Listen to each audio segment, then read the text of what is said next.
Bismillahirrahmanirrahim. Assalamualaikum warahmatullahi wabarakatuh. Baik anak-anak, untuk pertemuan mata pelajaran Al-Quran Hadis kali ini kita akan membahas materi tentang kuperindah bacaan Al-Quran dengan tajwid, yaitu hukum bacaan lam dan ro.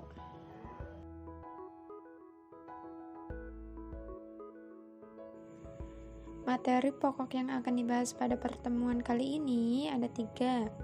Yang pertama, hukum bacaan lam. Yang kedua, hukum bacaan ro. Dan yang ketiga, menerapkan hukum bacaan lam dan ro dalam Al-Quran surat Al-Humazah dan At-Takasur.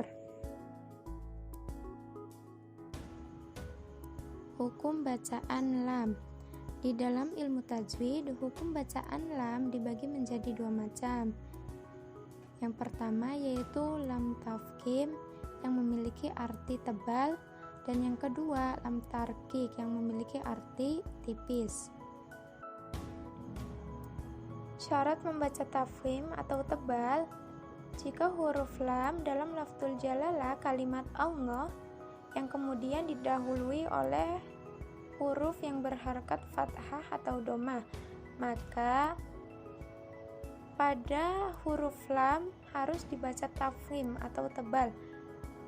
Lam yang terdapat dalam lafdzul jalalah tersebut dinamakan lam jalalah. Cara membacanya dengan menjorokkan atau memoncongkan kedua bibir ke depan.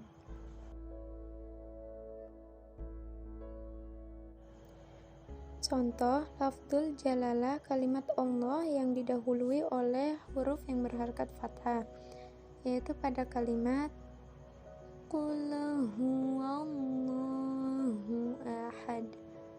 Huwallahu ahad. Nah, pada kalimat lamnya itu lebih ditekankan lagi, huwallahu ahad. Contoh kalimat lainnya yaitu syahidallah. Syahidallah pada kalimat Allah. Nah, lamnya di situ dibaca tebal, itu yang dinamakan lam tafkhim. Lanjut ke lam tarqiq, yaitu lam yang dibaca tipis.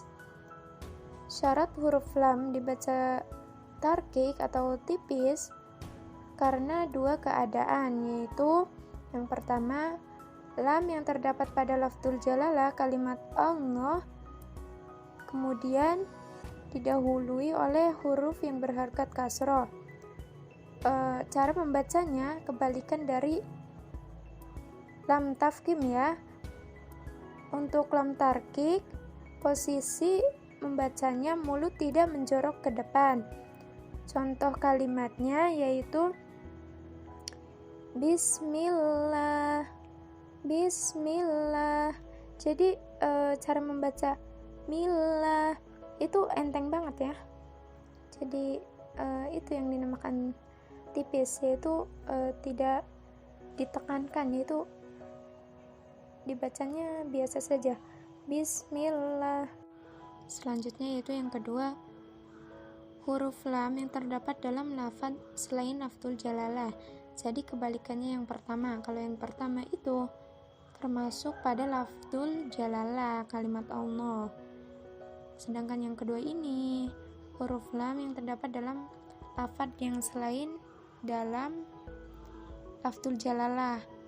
Contoh kalimatnya seperti likulli wa alama.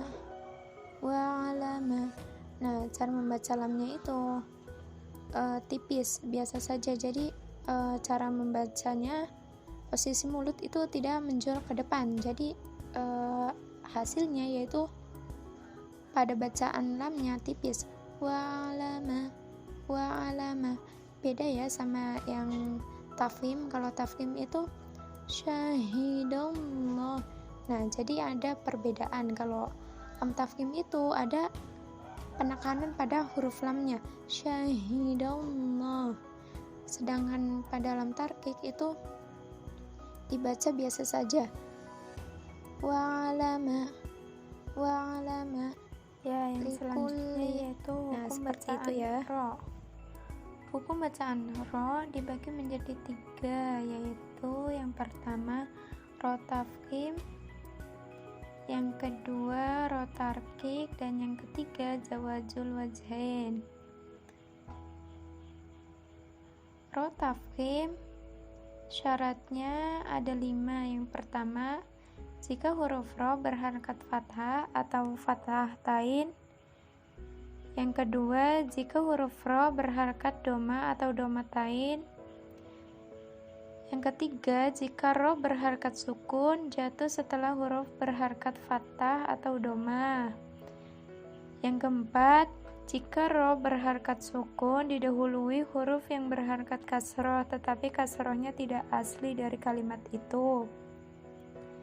Dan yang kelima, jika ro sukun didahului huruf berharakat kasroh asli, akan tetapi setelah ro sukun ada huruf isti'la.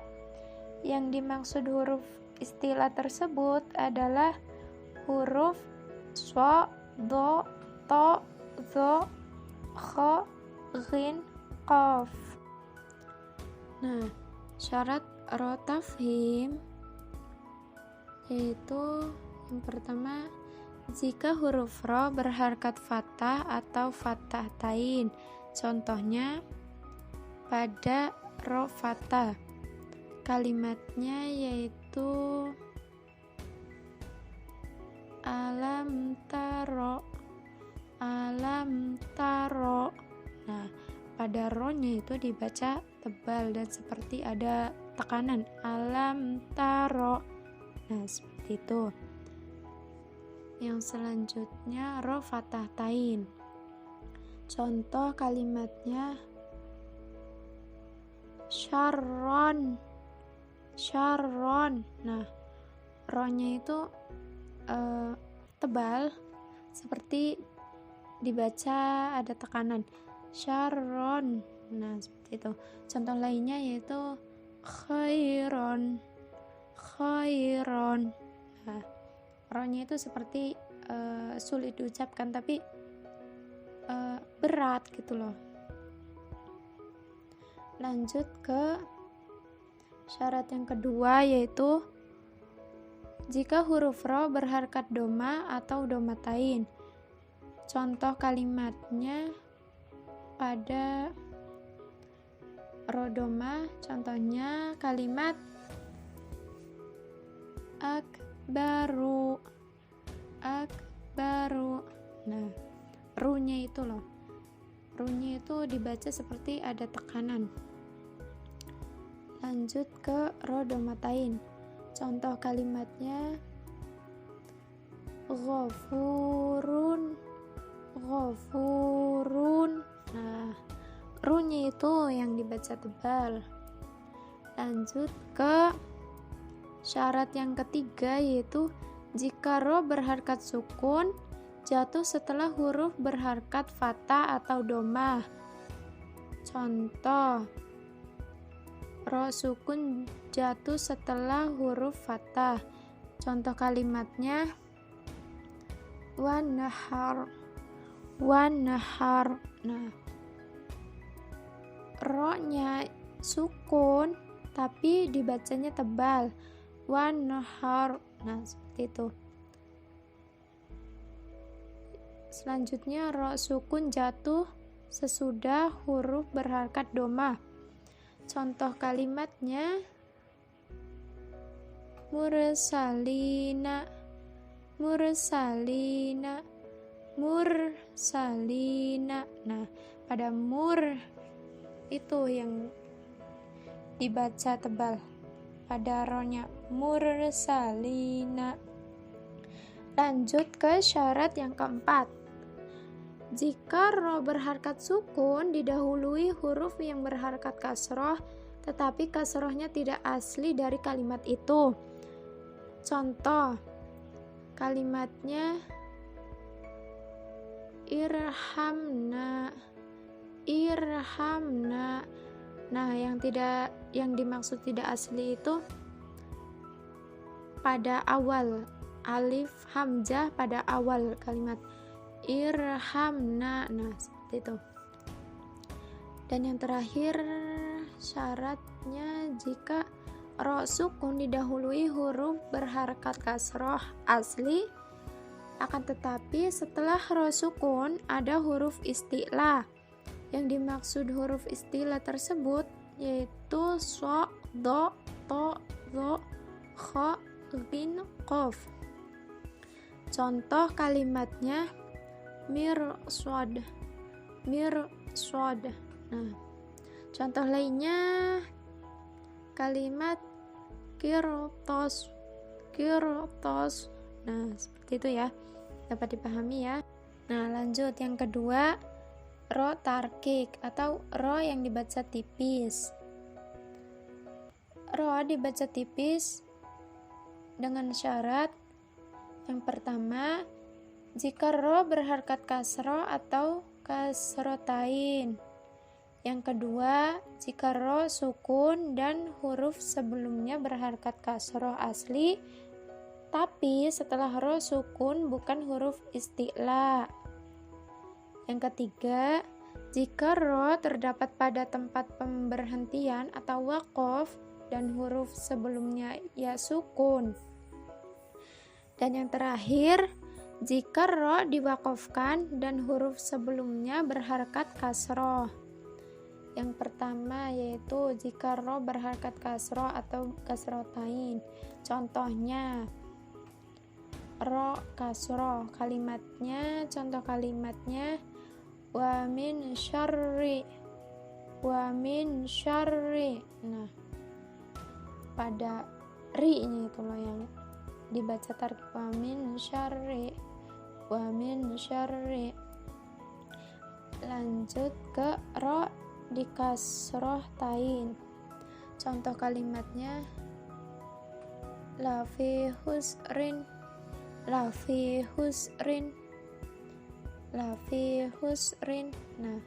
pada kalimat khusrin, nah itu rin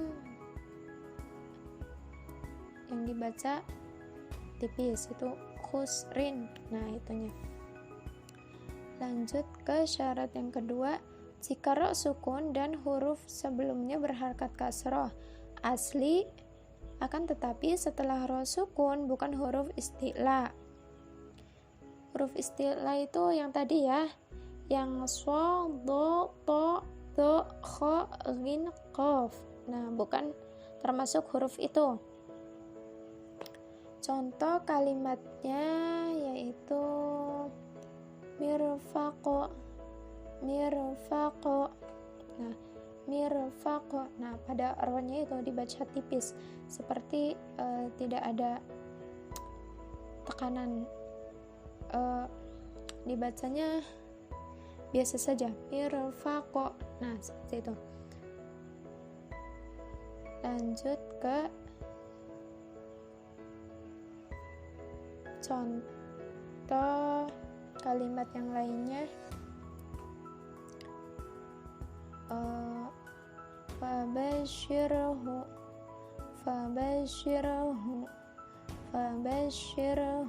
Nah, itu.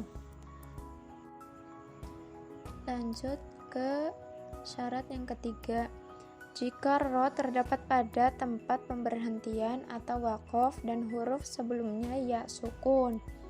Contoh kalimatnya yaitu sami'un basir.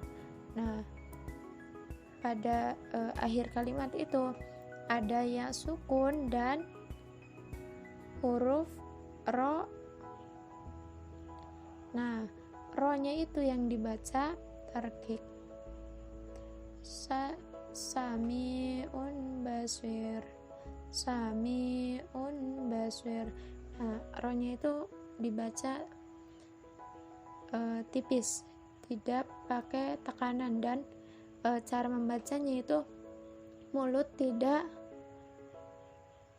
menyongkong ke depan, jadi biasa saja, sami'un basir.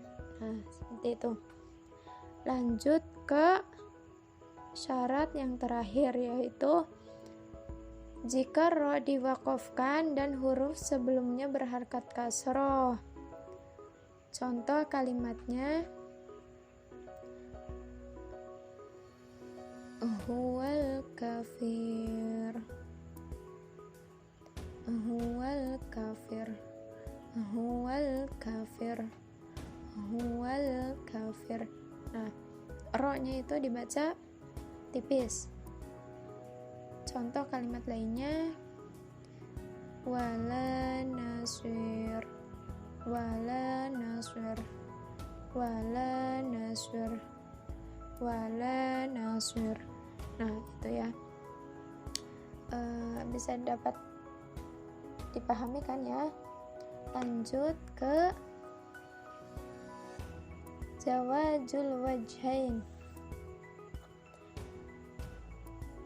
Jawazul wajhain artinya boleh dibaca tebal atau tipis. Jadi boleh dibaca tebal, boleh dibaca tipis. Huruf ro boleh dibaca tafkhim atau tarkik jika ro sukun didahului dengan huruf berharkat kasroh, sedangkan setelah ro sukun itu ada huruf isti'la yang dikasroh. Huruf isti'la yang dikasroh itu huruf isti'la yang tadi ya, yang so, to, do, kho, lin, qaf. Nah, itu huruf isti'la. Contoh kalimatnya yaitu min ghindih, min irdih, min irdih, bihirsi, bihirsi. Nah, yang tadi yang pertama min irdih, ro-nya itu dibaca tafkhim.